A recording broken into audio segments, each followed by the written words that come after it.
with Jason Abraham, the Shadow Teacher. And in my video on the victim mentality, I failed to mention the most important component in overcoming that negative state. And I mentioned an important component, which is the value of coaching, mentorship, therapy, basically having a wise being that you can trust that offers a mirror to your consciousness and reflects back in a non-judgmental way the programs that you are stuck in. But more important than that, in overcoming the state of victimhood or the victim mentality, is a spiritual practice, specifically a spiritual practice that values your soul, that celebrates the miracle of life incarnating on earth in your form. Now, my personal spiritual practice is a version of mystical Christianity, which is very different than the commercial, conventional version of that particular religion that most people are familiar with. But again, the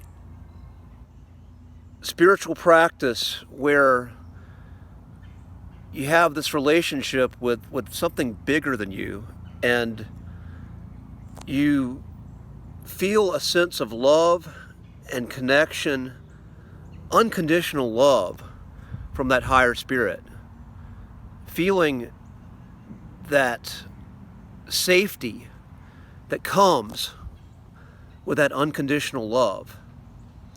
And when you feel a sense of that, no matter how small that is, that opens up space for freedom and non-judgment, as the victim mentality, again, is rooted in shame and judgment. Shame and judgment for the self that is reflecting out to others. And this spiritual practice that values that connection of the big, higher, infinite self with the limited, finite self that's experiencing, that the bigger self is experiencing in this incarnation. Again, that practice and that connection and that feeling of that connection breaks those chains. And this is something that does not require anybody else. This is just something that every human soul can access in their own process. And another value that is priceless that comes with a spiritual practice is the superhuman power of discernment. Now, discernment goes deeper than head knowledge. Most people think of discernment as simply critical thinking, but in today's world, there's so much information out there. There's so much conflicting information, and there's so many people who have titles that are respected, that we've been taught to respect. How do you know what's true? When you hear something that says one thing on this side from someone who has a lofty title, and then you hear another thing on this other side from someone who has a lofty title, how do you know what is true? And unless you have a spiritual practice that opens up your innate ability of intuition and connecting with something that goes beyond your five senses to discern the truth, to discern what is actually real, what's actually going on, you're going to get lost. And 2020 is a great example of this. I've never seen so many lost people on the planet. But at the same time, I've never seen such a huge number of people waking up and realizing this and connecting with this and following their instinct and opening up their heart centers and allowing that higher wisdom to guide them and sort through all the propaganda. Discernment Again, and I look at that as a superpower. That truly is a superpower, because when you exercise discernment and you remove the doubts and the filters of programming in your mind, you become invincible to the control and manipulation of forces that are not working in your highest good. So all this comes with a spiritual practice. And my personal spiritual practice, again, I know the state of victimhood. I've lived there. I was in a dark night of the soul, which I talked about in a previous video. And I was being led around.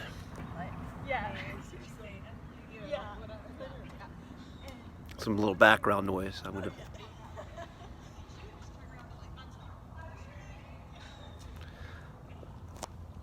Interesting. So you got to hear something in the background, which is different levels of consciousness engaging in play with each other at their state of being. But as I was saying, I went through a dark night of the soul for 10 years. And I was not willing to face my trauma. I was running from it, and the trauma compounded, and I was rooting my identity in this state of being victimized by what was going on around me, what was being done to me. And I didn't want to be here anymore. There were some new buildings being made close to my neighborhood. Some cranes were going up, and I was thinking in my mind, I said, I could probably climb up to the top of that crane. And my life at that time had no value. It had so little value to me. I was just really thinking about doing that. And what saved me was a spiritual practice. Was the Creator inside me saying, your life is sacred. Don't go. Please don't go. Please let me experience the joy of who you are a little bit longer. Please stay here. And again, a wonderful, wonderful therapist who I was guided to, who held a space of love and reverence for me, Amy. I can't thank you enough either.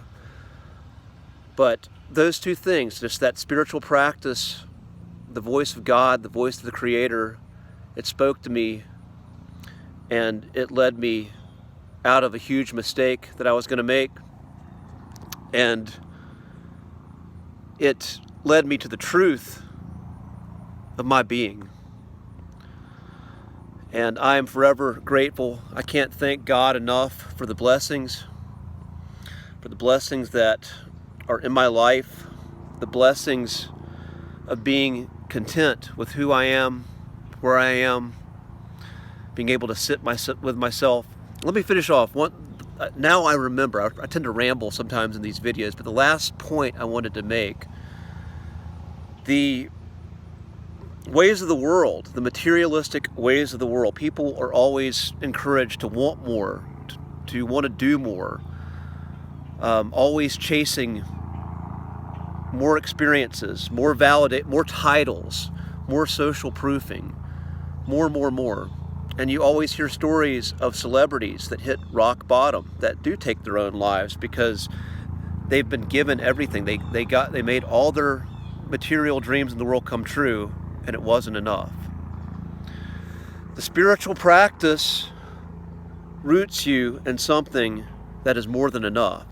It is something that makes every experience magical, no matter how mundane it looks on the surface. It transcends ordinary life to the extraordinary, and builds this new perception, this new filter, or actually it removes the filter of perception that prevents you from experiencing just the miracle of the life you're living here. That's all I'm going to say. Jason Abraham, the Shadow Teacher, wishing you peace, wishing you your highest good in your walk, wishing you that you know yourself and you live the truth of who you are and what you're meant to be. Peace.